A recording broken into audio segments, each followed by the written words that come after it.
make it, do it, makes us harder, better, faster, stronger, more than power, never. The computer, our modern-day revolution.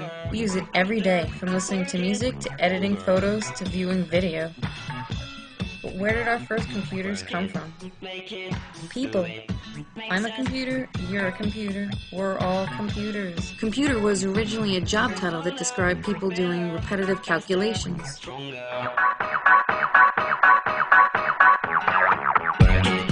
A lot of history went into this beauty, coming from inventions that were used to help people in mathematical calculations, like the abacus, Napier's bones, and the Pascaline. All of these aided in addition, subtraction, multiplication, or division. In 1822, Charles Babbage invented the steam-powered difference machine, which would be able to compute logarithm tables. Other inventions were machines that created punched cards. These punched cards were used for your gas bill, or as we know it today, for voting. One of these machines was the Hollerith desk, which was created by Herman Hollerith. You may know him as the man who created IBM. IBM continued to develop the calculator for sale to businesses to help with financial accounting and inventory accounting. In 1944, IBM partnered up with Harvard to create the Harvard Mark I. It was the first programmable digital computer in the U.S. It was not purely electronic, though. It was constructed out of switches, relays, rotating shafts, and clutches. In 1937, the earliest attempts to build an all-electronic digital computer was built by J.V. at Kennesaw. This machine was the first to store data on a charge on a capacitor, which is how today's computers store information in their main memory, or RAM.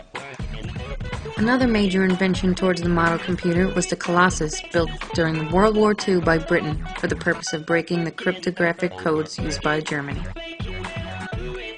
In 1941, Konrad Zuse invented the Z3, his third machine. It was probably the first operational, general-purpose, programmable, software-controlled digital computer. 1943 to 1945, the ENIAC was created. It stood for Electronic Numerical Integrator and Calculator. It was created by funding from the War Department, promising that it could replace all women that were employed calculating the firing tables for the Army's artillery guns.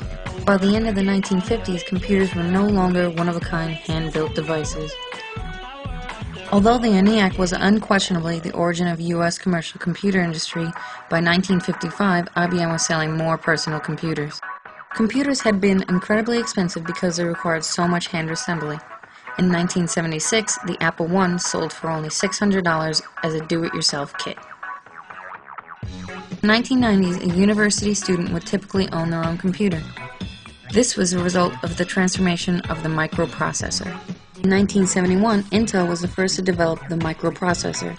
They were the first to succeed in cramming an entire computer onto a single chip. This began the revolution of the personal computer. MIT's Altair was one of the first kit-based microcomputers. Although it wasn't the first microcomputer, it was the first of the industry. Soon after came the MSI 880. It was better built and had a better power supply, although it was very similar to the Altair. In 1977, Processor Technologies designed the Sol computer. The Sol had a video terminal built in, only requiring a video monitor. It came in a very attractive case with walnut wood sides. The Sol became a very popular computer that influenced the design of future computers. Now for the first true quote-unquote personal computer, the Apple II. Factory-built, inexpensive, and easy to learn and use, provided with the most extensive set of software and low-cost floppy disks. The Apple II was also the first personal computer capable of color graphics and easy modem operation. Rivaling the Apple II was Radio Shack's TRS-80, selling for about $500 complete with video monitor. It took the personal computer market by storm. Using a fast Z80 processor, it used a cassette recorder for program and data storage. In 1983, Radio Shack later came out with the first practical laptop, the Model 100.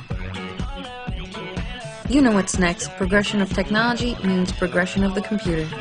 As time goes on, the computer will become smaller and more compact until it resembles our laptops and desktops today. Growing up in the computer age, it's easy to forget where this great technology came from.